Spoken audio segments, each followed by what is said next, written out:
Alex Silva. Alô, meus amores, um grande abraço. Mais uma vez já estamos de volta e uma decisão mal tomada. Olha, você perde tempo. E como perde tempo? Hoje eu vejo o seguinte, o presidente Bolsonaro não sabe nada de economia. Ele sempre fala isso, de economia eu não entendo nada, absolutamente nada. Por isso, eu nomeei o ministro Paulo Guedes. Ele sempre diz isso em todas as suas entrevistas. Falou em dinheiro, falou em economia, é com o ministro Paulo Guedes. A equipe do ministro Paulo Guedes, simplesmente parte dessa equipe entregou o cargo. Não aguentou a pressão, não suportou a pressão e entregaram o cargo. Deixaram o presidente Bolsonaro só com o Paulo Guedes. Novos secretários, novos assessores já estão assumindo essa vaga deixada pelos ex-secretários, ex-assessores, ex-técnicos. O que acontece em tudo isso? É que o governo teve um tempão para garantir esse valor novo do Auxílio Brasil. Sabia que ia mudar o nome, Bolsa Família, e que aumentaria os valores novos desse novo programa Auxílio Brasil com novas regras. O governo, pelo menos o presidente Bolsonaro, ele foi aconselhado que iria passar por uma votação, que é essa PEC, e que foi deixado bem claro que ia passar com facilidade, não ia ter tanto trabalho assim, porque, além dos deputados que apoiam, o presidente também teria o apoio do Centrão, seria mais do que suficiente. E a gente está observando agora que não está sendo tão tranquilo assim, está complicada a votação. Amanhã, dia 9 de novembro, teremos o segundo dia de votação. Agora eu fico perguntando, a solução está tão clara? A solução está às claras. Prorrogação do auxílio emergencial resolveria tudo isso. O governo ganharia mais um tempo para poder tentar conseguir dinheiro. Não é que essa história de que se o governo não conseguir essa PEC não vai ter dinheiro. Como assim? O governo tem dinheiro sim. Talvez agora, no mês de novembro, hoje dia 8, talvez não tenha, mas o Brasil, só para você ter ideia, cada brasileiro, cada trabalhador passa em média quase 5 meses só pagando impostos. Ele passa o ano todo, 5 meses ele trabalha só para pagar impostos, impostos, impostos. Imagina aí, na verdade o que sobra para ele são 7 meses, 5 meses praticamente é só imposto você pagando ao governo, seja municipal, seja estadual, seja federal. Olha, Alex, onde é que você quer chegar com essa conversa? É que surgiu uma matéria agora, uma manchete, dizendo que o governo pode ficar sem dinheiro para pagar o Auxílio Brasil e pagar também o Centrão, que está apoiando o governo. Como assim? Pode ficar sem dinheiro? Espera aí. Quer dizer que todo pai de família que trabalha, ele se organiza. Se ele não se organizar, ele vai ficar devendo. Se você ganha hoje R$1.000, você não pode gastar 2.000. Então ele sabe que se ele gastar mais do que 1.000, ele vai sofrer as consequências. A mesma coisa é um país. Se o ministro da Economia, junto com o presidente Bolsonaro, junto com a sua equipe, sabia que ia ter trabalho para aprovar esse Auxílio Brasil no valor de R$400, então não era para tentar uma fonte antes?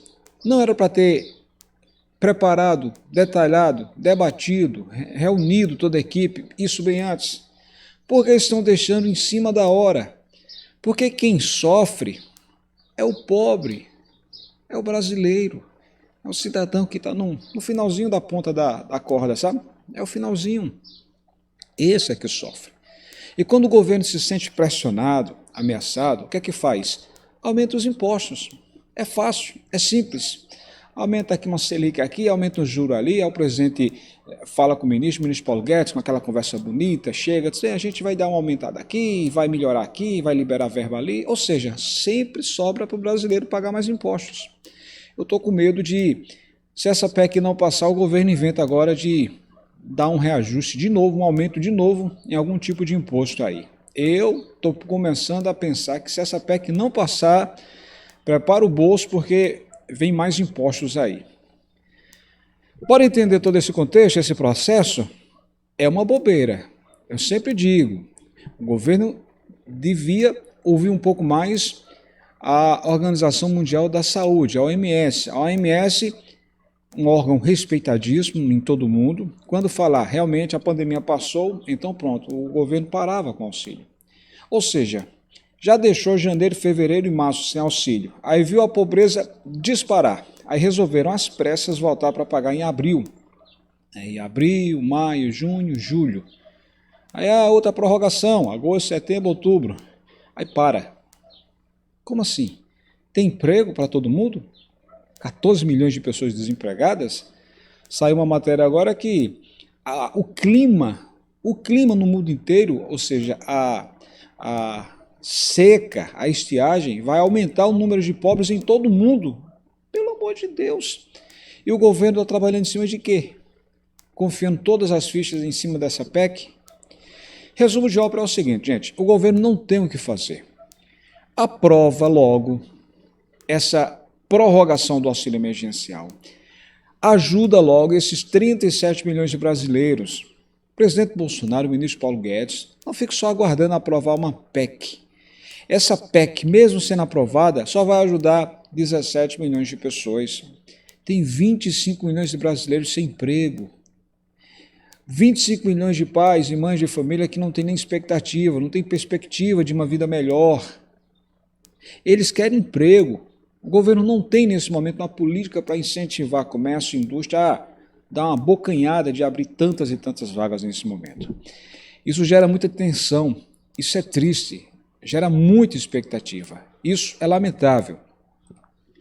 O presidente Arthur Lira, ele falou sobre essa questão de aprovação de PEC, que está tranquilo, que vai conseguir aprovar, enfim. Escuta aí o que foi que disse o ministro Paulo Guedes. Aliás, o presidente, né, o presidente da Câmara dos Deputados Federais, Arthur Lira, sobre essa expectativa, para você tentar entender mais que o governo confia muito na aprovação dessa PEC. Eu fico pensando, e se a PEC passar, como é que vai ficar os 25 milhões de brasileiros? Não vai ter prorrogação, não? Vão rasgar esse plano B?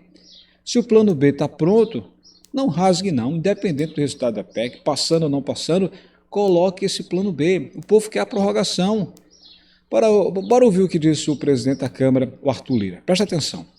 Não acredito em mudanças partidárias bruscas, porque todos os assuntos da PEC, eles são claros, eles são evidentes. Nós estamos tratando de um auxílio de R$ 400 para 20 milhões de famílias que estão abaixo da linha da pobreza. Nós estamos falando de um parcelamento de débitos previdenciários de 60 para 240 meses de municípios que fizeram a sua reforma da Previdência, que possam parcelar os seus débitos em 240 meses previdenciários. Nós estamos falando em um alargamento do espaço fiscal do governo para conseguir manter a sua máquina pública funcionando. Nós estamos falando numa priorização, gente.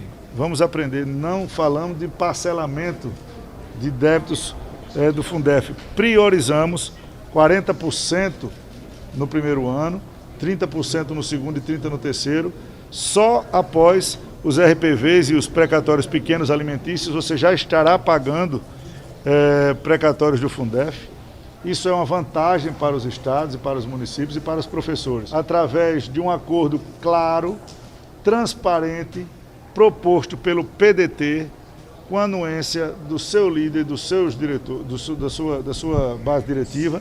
E o acordo foi realizado em plenário, onde nós nos comprometemos a votar uma PEC incluída na dos SUAS, que trata o programa de assistência básica de uma maneira constitucional, de renda básica para o brasileiro na Constituição, além de pautar um projeto do ex-deputado JHC, relatado por outros deputados aí, anexado a outros, que vai tratar do assunto de 60% dos precatórios para a educação.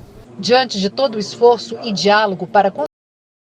O que eu observo, sabe o quê? É que tem muitas promessas, mas ele acredita que vai conseguir aprovar. Preste atenção aí o que disse o presidente Arthur Lira. Terça-feira, o quórum será maior. Nós estaremos reunindo a mesa diretora também, para não falar em casuísmos, porque casuísmo era abrir para virtual 100%. Nós fizemos uma coisa que vai ficar perene como um ato da mesa, que é abrir para deputados que estão representando o país fora do Brasil com o instrumento do Infoleg a oportunidade de poder votar. E nós vamos fazer com que a mesa tenha uma reunião na segunda-feira de manhã virtual ou à tarde presencial, para analisar os 9 casos de deputados que estão alegando comorbidade ou algum problema de saúde, sujeitos a uma avaliação do Departamento Médico da Câmara dos Deputados. O presidente Arthur Lira, ele também falou sobre o texto base da PEC dos precatórios. Bastante imóvel e volátil e respeitoso, ele se movimenta de previsibilidades. E nós dissemos o caminho que vai ser feito. Era um caminho que vinha sendo trabalhado, conseguiu os votos, daí para frente é seguir com a vida que tem que ser necessária pelos caminhos que são possíveis. Nós queríamos, eu vou repetir pela 25ª vez só hoje, nós queríamos um programa dentro do teto de R$300, que nos faltou fonte, porque o Senado até hoje não se decidiu nem apreciar o projeto do imposto de renda, que contraria muitos interesses. E a Câmara soube discutir, enfrentar e ultrapassar os interesses de quem no Brasil não gosta de pagar imposto nenhum. Então essas situações precisam ser tratadas. E aí toda mudança ela gera qualquer tipo de estabilidade, mas eu acho que será bastante assimilado pelo mercado o resultado final da PEC. Pois é, como você ouviu aí, o presidente Arthur Lira, da Câmara dos Deputados Federais, está otimista para aprovar essa PEC amanhã, terça-feira, dia 9 de novembro. Inclusive, diz ele que muitos contatos está tendo aí com outros deputados, enfim, diz que vai tentar aumentar a vantagem. Foram 312 votos a 144, foi 4 votos além do que era necessário, dos 308. Ele falou aí que acredita que essa vantagem aumente, ou seja, que ultrapasse os 312 votos. Lembro que se passar essa PEC, aí segue para o Senado, também haverá mais 2 votações. Agora eu fico pensando, se não passar essa PEC, aí o presidente, que já está com o plano B pronto, esse plano B todos falam, técnicos parlamentares, que é prorrogar o auxílio emergencial. Eu fico pensando, inclusive já toquei nessa situação e pedi na sua opinião, se essa PEC não passar, entra o plano B. E se a PEC passar, vai rasgar o plano B? Se o governo tem como resolver com o plano B, então isso quer dizer que há solução sim. Tem solução sim, ou seja, a prorrogação para não deixar ninguém de fora, pelo menos novembro e dezembro. Essa é a situação. Por isso que eu sempre estou repetindo essa questão, tocando nessa tecla. Com a aprovação da PEC ou sem a aprovação da PEC, o governo precisa pensar nos mais humildes. Gente, é muita gente sem nada agora nesse mês de novembro. Não tem expectativa para nada, nem emprego, nem auxílio emergencial, nem auxílio Brasil, acabou o Bolsa Família, enfim. Portanto, amanhã teremos a PEC dos precatórios, que é destaque da pauta no plenário. Essa PEC, que é a proposta de emenda à Constituição 23 desse ano, 2021, do Poder Executivo, é o destaque da pauta do plenário na Câmara dos Deputados para amanhã. Os deputados precisam votar a esses destaques apresentados pelos partidos na tentativa de mudar trechos do texto. Nessas votações serão vários deputados que irão defender, cada um abordando, argumentando qual a mudança que deve acontecer nos textos, enfim. Nessas votações estão os principais pontos da PEC, como a limitação do valor de despesas anuais com precatórios, a mudança da forma de calcular o teto de gastos e a prioridade de pagamentos precatórios do antigo Fundef. Esses trechos precisam, repito, de 308 votos favoráveis para serem aprovados. A proposta de prioridade, como você ouviu aí o Arthur Lira, a proposta de prioridade do pagamento de dívidas da União com estados relativas ao Fundef é de 40% no primeiro ano e 30% no segundo e terceiro ano, conforme o exercício de inclusão no orçamento. A prioridade não valerá apenas contra os pagamentos para idosos, pessoas com deficiência e portadores de doença grave. Sobre essas questões de precatórios, eu lembro, muita gente fica questionando por que tanta demora para aprovar essa PEC. Olha, esses precatórios são dívidas do governo com sentença judicial definitiva, podendo ser em relação a questões tributárias, salariais ou qualquer outra causa em que o poder público seja o derrotado. Segundo nota da consultoria do orçamento da Câmara, do total de precatórios previstos para pagamento, agora em 2022, 26%, que dá em torno de 16,2 bilhões de reais, se referem a causas ganhas por 4 estados. São eles, Bahia, Ceará, Pernambuco e Amazonas. Sobre os repasses do Fundef, parte dos recursos deve custear bônus de professores. O governo federal também argumenta que esses estados devem à União.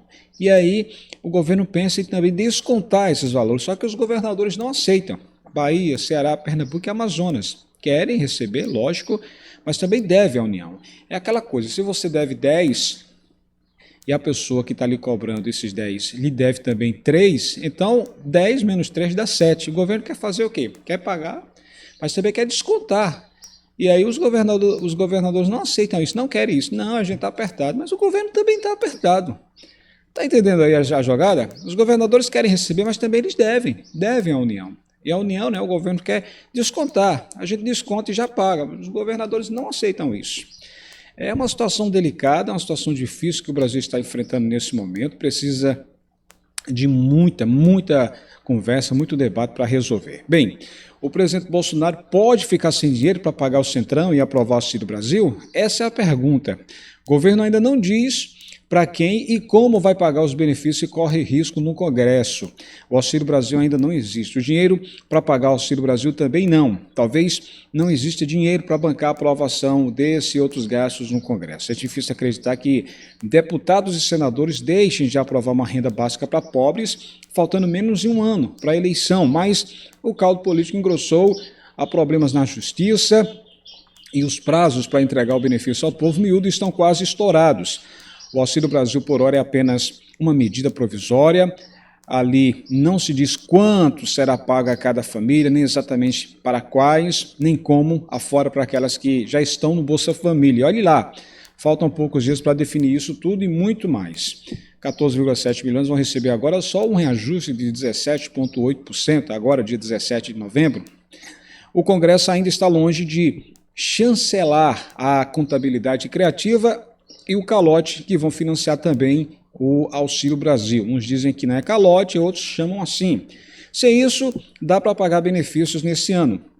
Para 2022, só tem dinheiro para bancar o velho Bolsa Família, para você ter uma ideia, ou seja, cerca de R$ 190 mensais para 15,6 milhões de pessoas, e não dá para pagar R$ 400 para 17 milhões, como o governo quer, se não conseguir dinheiro. Por isso está essa correria, essa agonia para conseguir dinheiro. Bem, e atrás de votos, com dinheiro de emendas, parlamentares ficou mais difícil. A ministra Rosa Weber, do Supremo, suspendeu o pagamento das emendas de relator, mudanças e destino de verba do orçamento definidas pelo parlamentar, que redige proposta final da lei orçamentária. Em geral, beneficiam os escolhidos pelos chefes do Centrão, quem deve receber e quem não deve receber. Agora, quem votar a favor recebe essas emendas, ou seja, serão liberadas. As emendas de relator, muitos já estão chamando de bolsolão, né? O bolsolão pagaram muitos dos votos que aprovaram na Câmara em primeira rodada de votação. A proposta de emenda constitucional PEC, que formaliza o calote de parte dos precatórios e muda o reajuste do limite de despesas federais, mas falta o segundo turno na Câmara, faltam 2 turnos no Senado. Na semana, ou seja, durante essa semana, amanhã, principalmente terça-feira, o Supremo, ou pelo menos hoje, segunda-feira, dia 8 de novembro, a gente já está acompanhando, o Supremo deve decidir se barra de vez as emendas de relator. Na melhor das hipóteses, para o governismo, a mera indefinição vai dificultar os negócios na Câmara e no Senado, já bastante indócil. Além de reajustar o teto de gastos, a PEC autoriza o governo a deixar de honrar pelo menos 47 bilhões dos 89 bilhões de reais de precatórios que deveria pagar em 2022. Muita gente diz é calote, outros não é calote, enfim, calote que não cai bem no Senado e pode terminar na Justiça. O reajuste do teto deve render quase outro tanto de dinheiro para o orçamento federal. No entanto, o governo precisa de 47 bilhões de reais extras apenas para pagar o Auxílio Brasil em 2022. Diz que vai precisar de outros 24 bilhões de reais extras para pagar reajustes de benefícios previdenciários, pois a inflação será maior do que a prevista pelo projeto de lei orçamentária. Vai sobrar pouco para emendas parlamentares extras, de relator de outras, que estão de outras situações. Bem, se o Supremo derrubar as emendas de relator e se o Congresso não fizer algum acórdão de gastos, o presidente Bolsonaro terá mais problemas para sustentar a velha política, ou seja, aquela troca de favores. Libera aqui minha emenda que eu voto aí a favor. Se a PEC dos precatórios não passar ou for amputada de modo essencial, o governo terá de improvisar ainda mais do que fez com o Auxílio Brasil por incapacidade técnica, negligência e também laborfobia. Teria então de pagar algum auxílio para os pobres com créditos extraordinários, o que é em tese ilegal. Sabe-se lá como arrumará dinheiro para bancar o reajuste extra dos benefícios previdenciários. O pessoal do Congresso não nasceu ontem, quase sempre se arruma. A mutreta fiscal, judiciária e política está meio liberada. Quase ninguém no sistema do poder quer degolar Bolsonaro na justiça ou por impeachment de resto, enfim. É verdade que o PIB de 2022 está sendo dissolvido no aço dos juros da praça financeira, mas o presidente Bolsonaro e o Centrão parece que não estão vendo por essa ótica, né? Estão simplesmente só querendo a confirmação da reeleição, ou seja, apoios e mais apoios. O grande problema é que no final dessa corda só arrebenta com o pobre, por exemplo. Vai começar agora. Novembro você já vai sentir a cipuada, a lapada, né? Como diz aí. 17% de reajuste. Muita gente vai sentir a queda. Por exemplo, quem recebia 375, como as mães chefes, no Bolsa Família, durante o auxílio emergencial, vai cair agora com um reajuste de 17%. Tem gente que ganha 89%, tem gente que ganha 41%, tem gente que ganha 130%. Com apenas 17% de reajuste, imagina aí que queda. 41 mais 17 não dá nem R$50. É a primeira pancada. E é uma pancada triste, porque todo mundo estava esperando receber agora em novembro e, lamentavelmente, não. Vai ficar só para dezembro e olhe lá. Vamos torcer que essa diferença seja paga, que o governo chama de diferença, complemento, enfim. Ô Alex, o que é que eu vou fazer agora? Eu tenho como pressionar? Tem, gente, eu sempre digo. Tem como você pressionar. Você não pode ir em Brasília, mas pega esse vídeo, compartilha. Coloca essa hashtag aí, marca teu político, teu deputado federal. Por exemplo, você que quer a prorrogação, a hashtag é quero prorrogação do auxílio até dezembro de 2021. Pelo menos 2 meses. Quero prorrogação do auxílio até dezembro de 2021. Você que quer os 400, a hashtag é quero meus 400 com a PEC aprovada. Quero meus 400 com a PEC aprovada. Você que quer o gás, tem muita gente do Auxílio Brasil que não sabe se vai ter direito ou não. Então a hashtag é quero meu gás dos brasileiros. Quero meu gás dos brasileiros. O presidente Bolsonaro deve assinar esse gás, 50%, para você ter direito um mês sim, um mês não, durante 5 anos e deve começar agora em dezembro. Mas para isso, o presidente tem que assinar esse mês de novembro, tá? Estou no Instagram, lá no blog Alex Silva. Não esquece, dá a tua opinião sobre isso. É difícil. Pense numa novela. Amanhã, todo mundo de olho em Brasília. Tchau, tchau, pessoal.